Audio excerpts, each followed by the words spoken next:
زندگی یہ نہیں ہے کسی کے لیے، زندگی ہے نبی کی، نبی کے لیے۔ نحمده ونصلي ونسلم على رسوله الكريم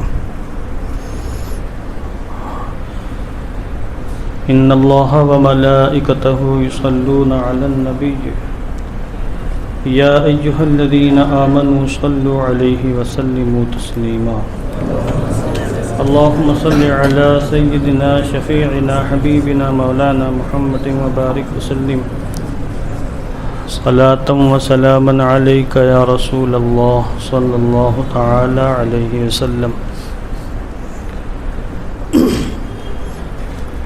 اللہ عز و جل کی توفیق و عطا سے ماہ رمضان کے آخری اتوار کو ہم سب اس کی بارگاہ میں درس حدیث کی محفل میں شریک ہیں۔ دعا کرتا ہوں کہ اللہ عز و جل ہم سب کی حاضری قبول فرمائے۔ آج کے درس حدیث میں صدقہ فطر کے حوالے سے چند باتیں عرض کرنا چاہتا ہوں، اور الحمدللہ جمعے کے بیانات میں، روزانہ کے درس میں اور ہفتہ واری درس میں تقریباً تمام اہم اور ضروری باتیں میں بیان کر چکا ہوں سوائے صدقہ فطر کے۔ تو اس لیے سوچتا ہوں کہ آج کی اس محفل میں صدقہ فطر کے حوالے سے میں چند باتیں عرض کر دوں۔ صدقہ فطر کے حوالے سے سب سے پہلے اس کا نام آپ سماعت فرما لیں۔ اس کا نام ہے فطرہ۔ ہم سب جانتے ہیں، ہمارے یہاں فطرے کے نام سے مشہور ہے، اور عربی میں اس کو صدقۃ الفطرہ بھی کہا جاتا ہے، صدقۃ الفطرہ، اور زکوٰۃ الفطر اور الفطرہ۔ تو اردو میں تو فطرہ ہی استعمال ہے، مگر عربی میں الفطرہ، زکوٰۃ الفطر اور صدقۃ الفطرہ کے نام سے یہ مشہور ہے، اور احادیث کریمہ میں ان الفاظ کے ساتھ اس کو یاد کیا گیا ہے۔ فطرہ کا معنی ہوتا ہے خلقت، پیدائش، فا طا را، اور آخر میں تا مدورہ گولتا، تو جب رکتے ہیں تو فطرہ اس کو اردو میں کہہ دیتے ہیں۔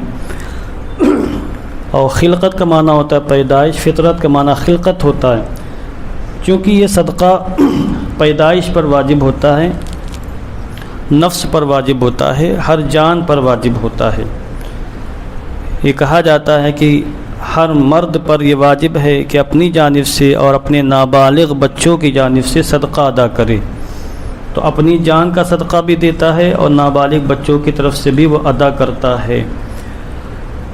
اور چونکہ یہ فطرہ پیدائش پر اور پھر ساتھ میں نفس کو پاک کرنے والا ہے، نفس کا تزکیہ، نفس کی تطہیر اس سے ہوتی ہے، جسم پاک ہوتا ہے، اس وجہ سے اس کو صدقۃ الفطر یا زکوٰۃ الفطر کے نام سے جانا جاتا ہے۔ قرآن مقدس کے اندر صراحت کے ساتھ صدقہ فطر کا ذکر تو اس طور پر نہیں ہے کہ باقاعدہ صراحت کے ساتھ، وضاحت کے ساتھ ہو، البتہ بعض آیت کریمہ کی تفسیر میں ہمارے مفسرین نے فرمایا ہے کہ یہاں پر صدقہ فطر مراد ہے۔ مثلا سورہ اعلیٰ جو 30ویں پارے کی ایک سورت ہے، سبح اسم ربک الاعلی الذی خلق فسوی والذی قدر فہدی، یہ آدھے صفحے کی ایک سورہ مبارکہ ہے۔ اس میں آخر میں اللہ نے فرمایا قد افلح من تزکی وذکر اسم ربہ فصلی، یہ اللہ نے فرمایا کہ وہ کامیاب ہو گیا جس نے اپنے آپ کو پاک کر لیا، اپنے نفس کو پاک کر لیا، وذکر اسم ربہ، اور اپنے رب کا نام لیا، فصلی، اور پھر نماز پڑھی۔ یہاں پر مفسرین کرام فرماتے ہیں کہ تزکیہ سے مراد یہ ہے کہ جس نے صدقہ فطر ادا کر کے اپنے نفس کو پاک کیا، اور ذکر اسم ربہ سے مراد یہ ہے کہ عید الفطر کے لیے جاتے وقت راستے میں تکبیریں کہیں، اور عید الفطر میں یہ باقاعدہ مستحب ہے، اس کی تعلیم آئی ہے کہ آپ جب عیدگاہ جائیں یا مسجد جائیں نماز عید ادا کرنے کے لیے، تو آہستہ آہستہ پڑھتے جائیں، اللہ اکبر لا الہ الا اللہ واللہ اکبر وللہ الحمد، اس کو تکبیر تشریق بھی کہا جاتا ہے۔ تو عید الفطر میں آہستہ پڑھنا ہے، عید الاضحیٰ میں بلند آواز سے پڑھنا ہے، بس اتنا سا فرق ہے۔ تو مفسرین کرام فرماتے ہیں وذکر اسم ربہ فصلی، یہاں سے وذکر اسم ربہ سے مراد عید کے لیے جاتے وقت تکبیر پڑھنا ہے، اور فصلی سے مراد عید الفطر کی نماز ادا کرنا۔ اب میں ملا کے ترجمہ کرتا ہوں کہ جس نے صدقہ فطر ادا کر کے تکبیر پڑھ کر نماز عید ادا کر کے اپنے آپ کو پاک کر لیا، وہ کامیاب و کامران ہو گیا۔ اب ملا کر تفسیر کے ساتھ اس کا ترجمہ یہ ہوگا جو میں نے پیش کیا ہے۔ تو یہاں پر صدقہ فطر کا ذکر ہے ضمناً، تو اس سے ایک اندازہ ملتا ہے اور ہمیں یہ بات معلوم ہوتی ہے کہ صدقہ فطر بھی ان عظیم کاموں میں سے ہے جس کو انجام دینے کے بعد انسان کا نفس، اس کی روح، اس کا جسم، اس کا دماغ پاک ہوتا ہے، مگر شرط یہ ہے کہ انسان اسے اپنے اوپر بار اور بوجھ نہ سمجھے، اللہ کی رضا کے لیے نکالے۔ اور صدقہ فطر ہمارے یہاں احناف کے یہاں واجب ہے، ضروری ہے۔ زکوٰۃ تو واجب ہے اور صدقہ فطر کا درجہ اس سے تھوڑا سا کم ہے، زکوٰۃ فرض ہے اور صدقہ فطر واجب ہے۔ اور یہ بھی بڑا حسن اتفاق کہہ لیجئے یا یہ کہ اللہ کی مصلحت کہ سن 2 ہجری میں زکوٰۃ فرض ہوئی اور سن 2 ہی ہجری میں روزے فرض ہوئے، اس سے پہلے میں نے عرض کیا ہے، اور سن 2 ہی ہجری میں یہ صدقہ فطر بھی واجب ہوا ہے۔ شعبان المعظم میں روزے فرض ہوئے رمضان کے، سن 2 ہجری شعبان میں رمضان کے روزے فرض ہوئے، اور ہمارے مفسرین کرام نے فرمایا کہ اسی سال جب رمضان آیا تو عید کے 2 دن پہلے صدقہ فطر کا حکم آیا۔ اور دیگر اقوال بھی میں نے ایک قول یہاں آپ کے سامنے بیان کیا ہے، اور حضرت علامہ امام ملا علی قاری علیہ الرحمن یہاں پر دیگر اقوال بیان کیے ہیں جن کو واضح کرنے کی ایسی کوئی زیادہ حاجت نہیں ہے۔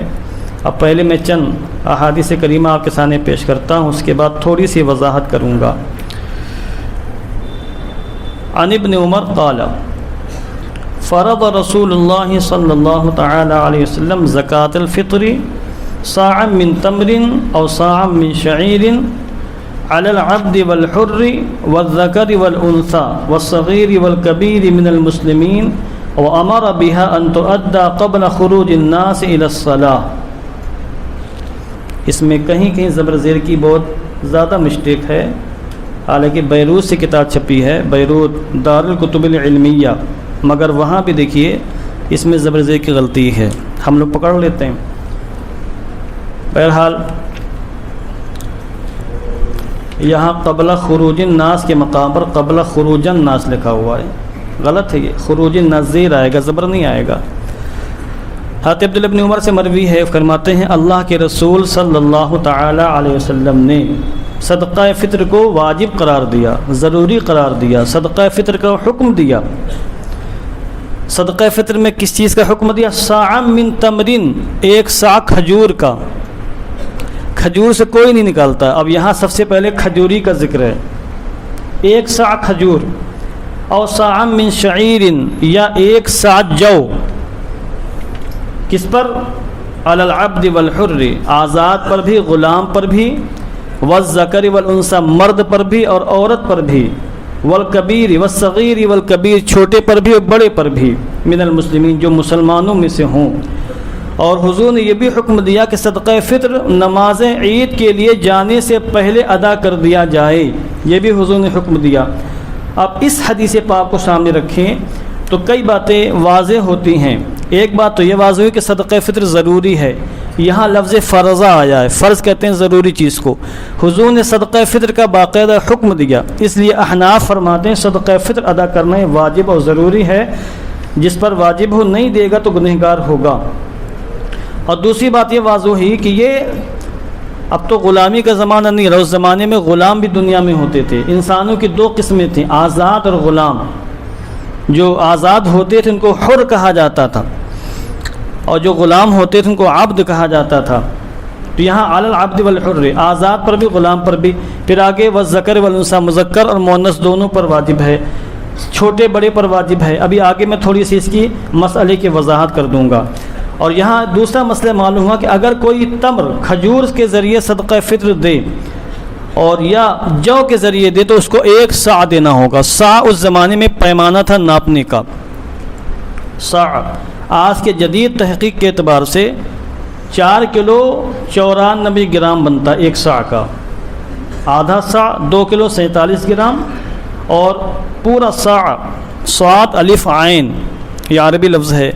یہ آج جو یہاں ہمارے یہاں ناپنے تولنے کے جو پیمانے ہیں ان کے لحاظ سے 4 کلو 94 گرام بنتا ہے. باہر پوسٹر لگا اس میں 4 کلو 90 گرام غلطی سے ہو گیا ہے. پرنٹنگ مسٹیک کہہ لیجیے آپ اس کو, غفلت کہہ لیجیے جس سے بھی پرنٹ کروایا ہے. صحیح کیا ہے 4 کلو 94 گرام. تو اگر کسی کو جو دینا ہے صدقہ فطر میں 4 کلو 94 گرام دینا ہوگا, اس کی قیمت دینی ہوگی. اب جو کی قیمت جو بھی ہو مارکیٹ میں تلاش کر لیجئے گا. کھجور کے حساب سے صدقہ فطر دینا ہے تو 4 کلو 94 گرام اس کا وزن ہے. اب 1 کلو کھجور اگر میڈیم کوالٹی کی کھجور لے لیں آپ 200 روپے ملے گی عام طور سے. اعلیٰ کوالٹی کی 800 700 اور اجوا میں جائیں تو پھر 1600 1700 1800 میں. آپ 400 والی کھجور لے لیجئے. 4 کا 4 جا دنیا 4 تک 16 1700 تقریباً جو ہے ایک صدقہ فطر بنے گا کم و بیش. یہ تمر کے لحاظ سے, کھجور کے لحاظ سے.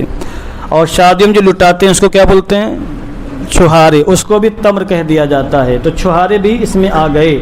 چھہارے کے لحاظ سے کوئی دے تو 4 کلو 94 گرام چھہارے کی جو قیمت بنے گی وہ ایک شخص کا صدقہ فطر بنے گا. اور روایتیں بھی ہیں. پنیر کا ذکر بھی, عقت, عربی میں پنیر کو عقت کہا جاتا ہے, حمزہ قاف طا عقت. اسی طریقے سے زبیب کا لفظ بھی آیا ہے. زبیب کہتے ہیں منقے کو اور کشمش کو, دونوں کو زبیب کہا جاتا ہے. وہ بھی حدیث پاک کے اندر موجود ہے. قمح کا لفظ آیا ہے.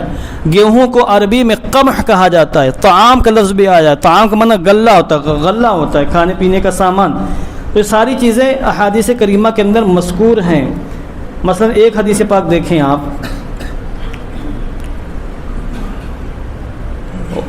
وعن ابی سعید الخدری قال, حضرت ابو سعید خدری سے مروی ہے. اور جو میں نے ابھی حدیث پاک پڑھی یہ متفق علیہ بخاری شریف کے اندر بھی ہے اور مسلم شریف کے اندر بھی ہے. اور یہ حدیث پاک جو میں پڑھنے جا رہا ہوں یہ بھی متفق علیہ بخاری کے اندر بھی ہے اور مسلم کے اندر بھی ہے. حضرت ابو سعید خدری راوی ہیں. وہ کہتے ہیں کننا نخرج زکاة الفطر صاع من طعام او صاع من شعیر او صاع من تمر او صاع من عقط او صاع من زبیب متفق علیہ.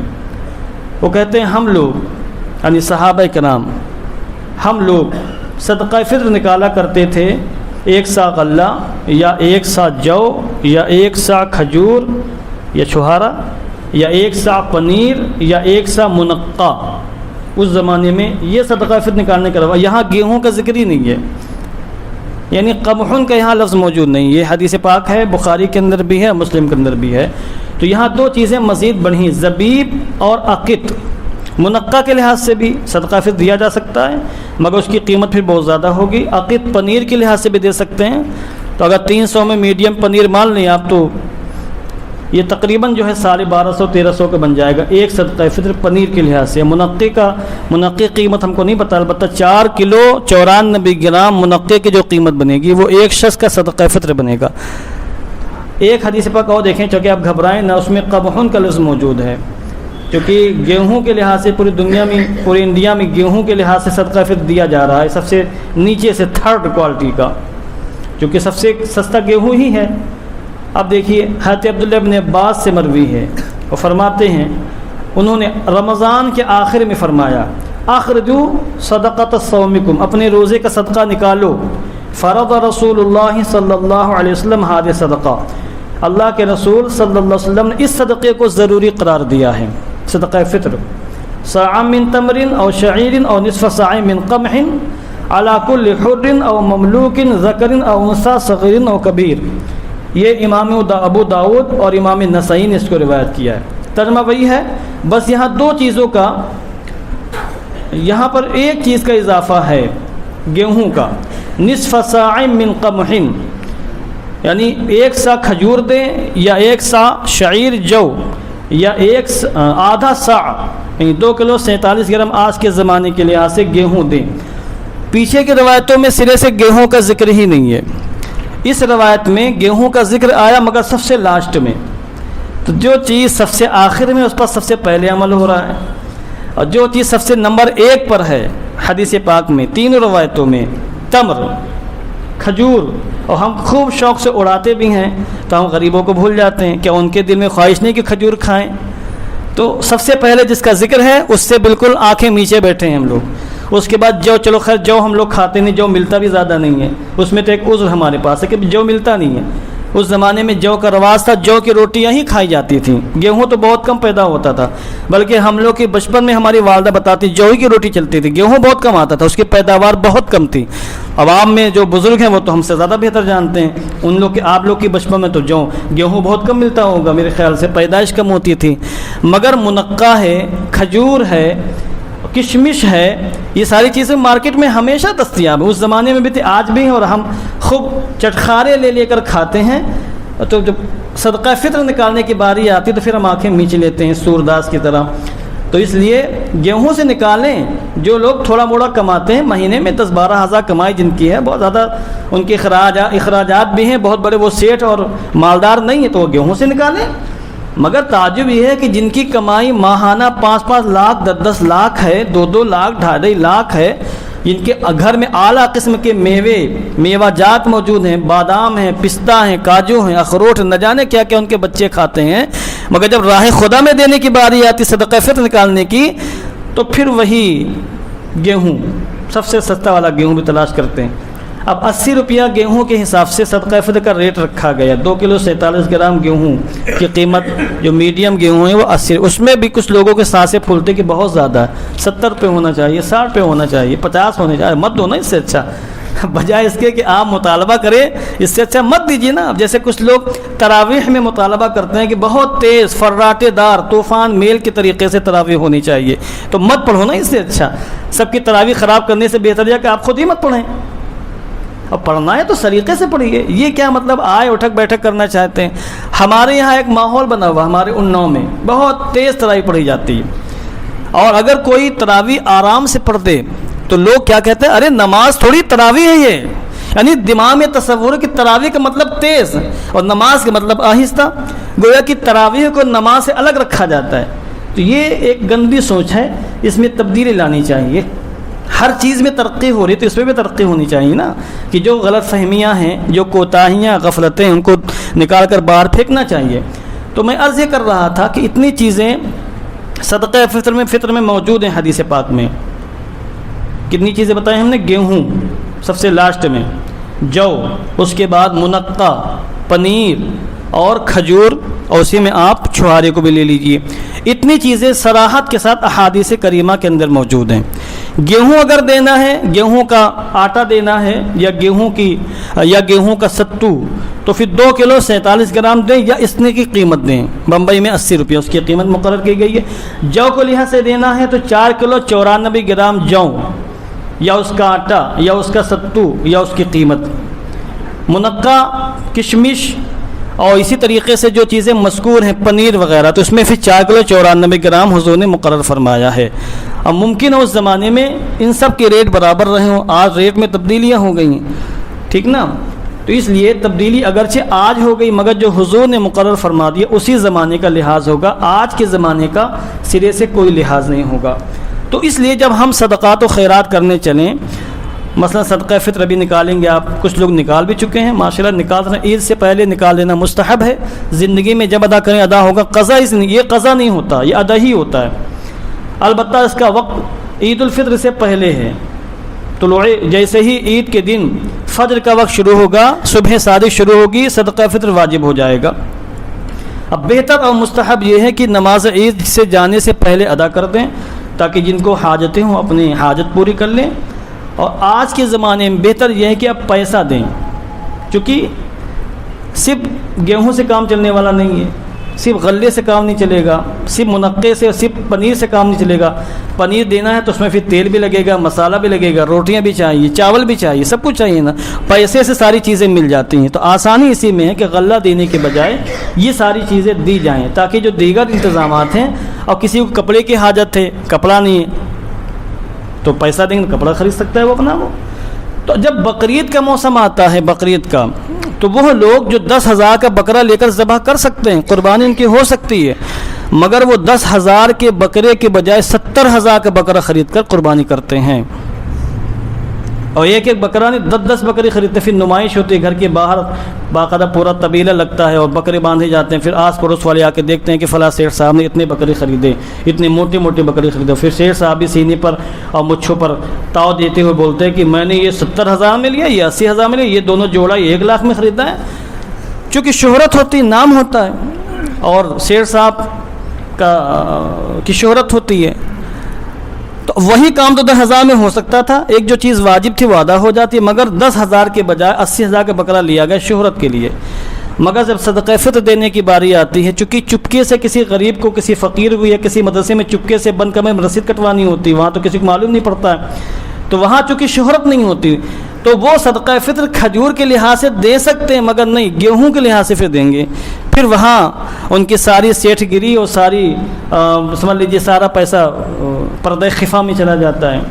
تو یہ جو روش ہماری مسلمانوں کے یہاں ہے کہ اللہ کے یہ کچھ کام اللہ کی رضا کے لیے کیے جاتے ہیں، ہم بھی کرتے ہیں اور آپ بھی کریں، کچھ کام کرتے ہیں ماشاءاللہ اور کریں، ہر کام دنیا داری کے لیے نہیں ہوتا، کچھ کام ایسے کر کے رکھیں کہ قیامت کے میدان میں آپ کہہ سکیں کہ اللہ میں نے فلاں فلاں کام صرف اور صرف تیری رضا کے لیے کیا تھا، کسی کے لیے نہیں، دنیا میں کسی انسان کے لیے نہیں، صرف اور صرف تیری رضا کے لیے، تیرے حبیب کی رضا کے لیے میں نے فلاں فلاں کام کیے تھے۔ ان کاموں میں ایک کام یہ بھی ہے، اگر کسی کے پاس لیاقت و صلاحیت ہے اور اس کے کھجور اور منقع کے لحاظ سے نکالنے میں غریبوں کا زیادہ فائدہ ہے، مدرسوں کا زیادہ فائدہ ہے، اور اس کے پاس کیپیسٹی ہے، صلاحیت ہے، پیسہ دیا ہے اللہ نے، تو پھر اس کو چاہیے کہ گیہوں کو نہ دیکھے اور منقع کو دیکھے، کھجور کو دیکھے، اس کے لحاظ سے نکالے۔ حدیث پاک میں آیا ہے صوم شہر رمضان معلق بین السماء والارض، وہ یہاں موجود نہیں ہے اس لیے میں اس کو پیش کر رہا ہوں۔ صوم شہر رمضان معلق بین السماء والارض ولا يرفع الا بزکوۃ الفطر، کہ رمضان کے روزے تمہارے آسمان اور زمین کے بیچ میں معلق رہتے ہیں، لٹکے رہتے ہیں، اور رب تعالیٰ کی بارگاہ میں نہیں پہنچتے ہیں جب تک بندہ مومن زکوۃ الفطر یعنی صدقہ فطر ادا نہ کر لے۔ تو جنہوں نے نہیں ادا کیا یا ادا کرنے کی نیت نہیں رکھتے ہیں اور روزے رکھ رہے ہیں، تو روزے ان کے معلق رہیں گے، رب تعالیٰ کی بارگاہ میں پہنچیں گے نہیں، قبول نہیں ہوں گے جب تک کہ صدقہ فطر ادا نہ کر لیا جائے۔ دعا کرتا ہوں کہ اللہ عز و جل ہم سب کو صحیح ڈھنگ سے ادا کرنے کی توفیق عطا فرمائے۔ اللہم صلی علی سیدنا شفیعنا حبیبنا